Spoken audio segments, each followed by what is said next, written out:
We were so looking forward to all the great fracking debates to come in the next 3 months, and now it's gone, I tell you. Amy Oliver Cooke from the Independence Institute runs our Energy Center, among many other tasks. We have been talking about this now for what, a year? We were looking forward to this. This was going to be fun. How did this compromise come about? And then I want to talk about what the governor actually said. He said, I'll ask these other people to pull their initiative. I'll ask that we're oil and gas not to run their lawsuit in Longmont and the rest. Just how surprised were you? Shocked. I think I was like everybody else. I guess, you know, when you invite stakeholders, that really means a handful of people sit in a back room and they figure out what they're going to do or how they're going to govern the state. People who were intimately involved with the petition process, for instance, 121, which was the fairness in severance tax issue. Representative Jerry Sonnenberg, who's been the champion of fairness in severance taxes in the state legislature, has introduced that legislation. It was that ballot measure was based on his legislation.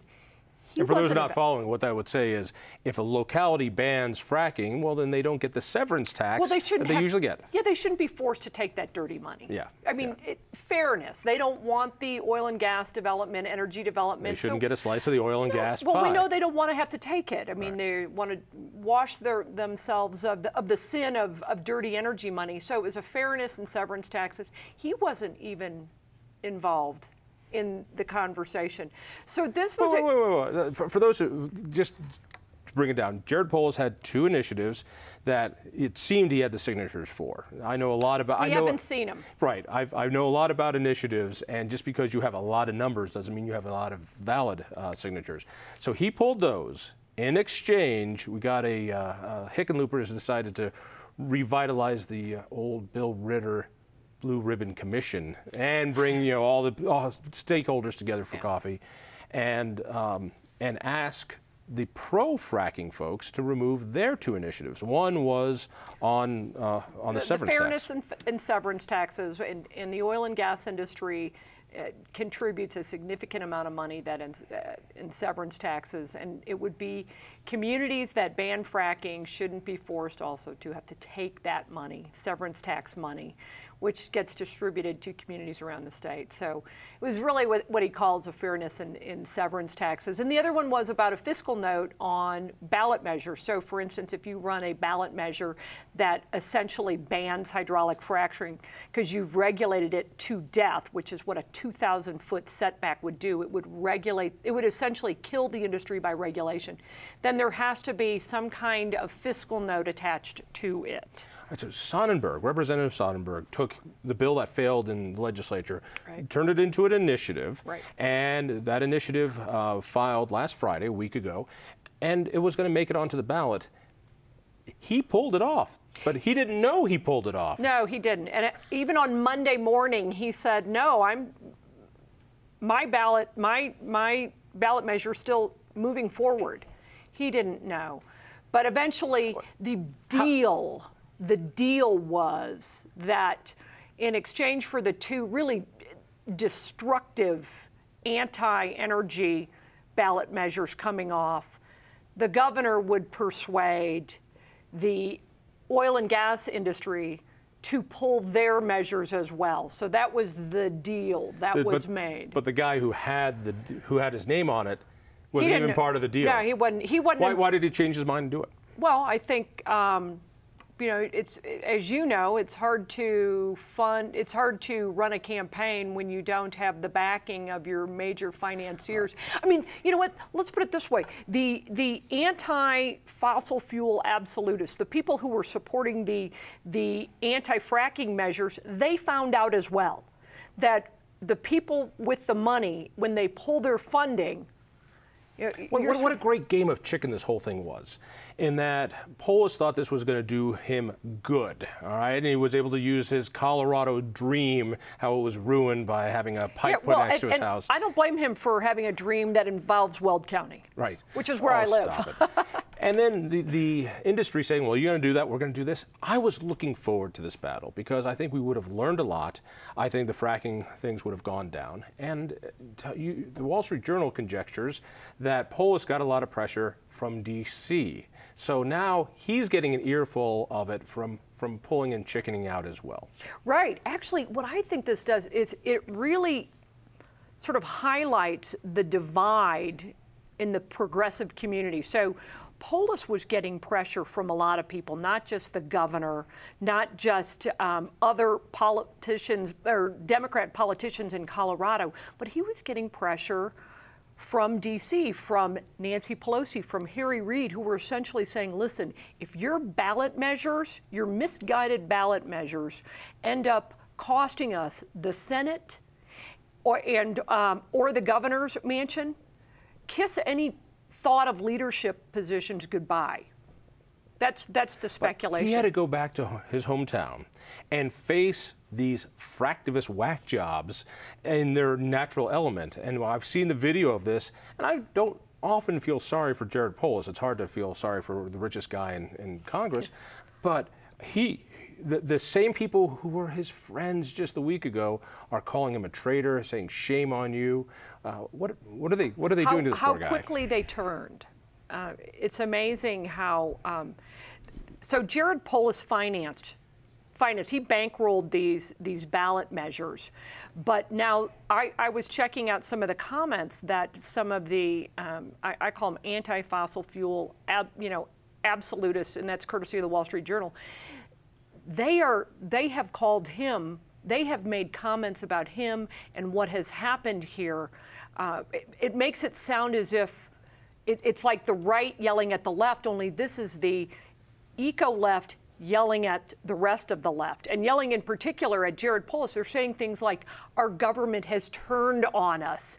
You know, Jared Polis, this was nothing but NIMBYism. We are governed by the mafia. Shane Davis, who is an anti-fracking activist, said, we don't just have an environmental crisis, we have a democracy crisis. I mean, this sounds like Republicans. My God, we're turning into the Tea Party. Tea Party folks on anti-fracking. What's so funny about this is seeing that Jared Polis was one of 4 big funders to build up this leftist machine that took over Colorado. And now he's getting bit in the ass by his own creation as everyone is upset with him for pulling out what he paid for. So it's like, wait a second, you built these people, you helped fund this leftist organizations, and you helped fund this whole eco-leftist madness. Welcome to it. Right. Well, he helped fund and build a progressive pit bull, and the pit bull was supposed to only chew on conservatives, and it turned around and bit him. It does go to show you that the difficulty it is to keep a coalition together.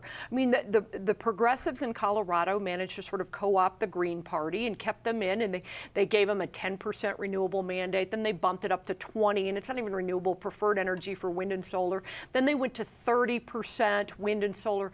It's never been enough. And so now, because they aren't able to get it up further than that, I mean, they want it higher than that. We're talking about 100% wind and solar. Because they can't get there, what you now have them doing is trying to go through ballot measures and the initiative process and all of that.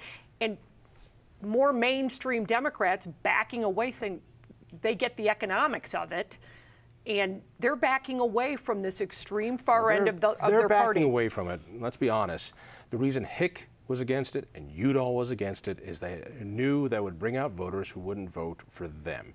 This was all about these candidate elections. And while people might be upset with Jared Polis, let me express my disappointment for the industry pulling out 2 very reasonable measures as part of this deal. And they were running scared as well when I don't think they needed to be. This was a discussion, a vote I think we should have had, and I think it was going to go down, and I think it would have been a glorious thing to watch. I think but industry runs scared. Industry doesn't want to talk about fracking, and all of a sudden this last year, they want to talk about fracking, but they have been AWOL for the last decade. They have been. And actually they've tried to, I mean, politically, they've sort of tried to get in bed with, or have gotten in bed with the radical sort of environmental left, And they, you know, when you sleep with a rattlesnake, they're going to come back and bite you. And that's essentially. When you say they slept with the enemy, how do you mean? House Bill 1365, which was the fuel switching bill. And you had a couple of the larger producers collaborating with the Sierra Club and the Environmental Defense Fund and Bill Ritter and Ron Binns to get this and Xcel Energy to get this fuel switching bill passed, which to ratepayers meant $1 billion. I mean, it's $1 billion more of their money. So they were willing to fuel switch away from coal to natural gas. Which the natural gas industry wanted this because, hell, to hell with coal, we'll sell more of our product. Right. So Xcel wanted this because they wanted to. Because they get a 10% rate of return on their capital investment. Right. And so by the way, I think if they had natural gas plants at that point, they would be happy to turn them into coal plants so they could have the same deduction going on and the same return. So yeah, you had them, natural gas folks, working with the Sierra Club and all these other folks, and now they see what happens when you do that. Right. Well, what's interesting too is even what I love that they're calling more mainstream environmental groups like the Sierra Club and a couple of, or even I think encouraging this back down of these away from these ballot measures because they saw how toxic they were going to be to some of their favored politicians, Mark Udall and certainly Jon Hickenlooper, were going to be vulnerable with these on the ballot. But I agree with you. I think I think that the industry would have prevailed, and we needed the vote. We need that because now all we've done is really kicked this argument, this dialogue down the road. And by the way, this dialogue has been devolving. The anti-energy activists have been yelling and screaming, and it hasn't even been a reasonable dialogue. We've seen this. I've been on this show before talking about how the dialogue has deteriorated. So what we've essentially done is just prolonged it rather than having a vote, and I think we would have prevailed. I think the pro-energy side would have prevailed. And the issue would have gone away. Right, or at least been beaten into submission for a little bit. I'm always amazed by how the left in this state gets their act together. I saw basically three big things that could really affect Hickenlooper, Romanoff, and Udall. The first one was, of course, the Obamacare mandates. And so the Hick administration changed, I think illegally, so that people could keep their health care policies, at least for another year, past the election. Did basically what Obama did. Then you had the whole fracking issue, which would have brought out regular voters concerned about their electric bills and heating bills. And you also had a concealed carry ban on college campuses. They had plenty of signatures. It was going to go on the ballot, but somehow they pulled it off. So now the gunnies aren't going to be out in as strong a force. So Hick has been able to really take care of those little embarrassments that could bite him in the election. And you're absolutely right. The only thing I don't think they counted on, though, I don't think they counted on the environmental left being so angry as much as they are willing now to bite the round. But they love each other. Amy, thank you so much. Thank you. Hey, check out the Independence Institute, independenceinstitute.org. Listen for me on KHOW Radio and tell a friend.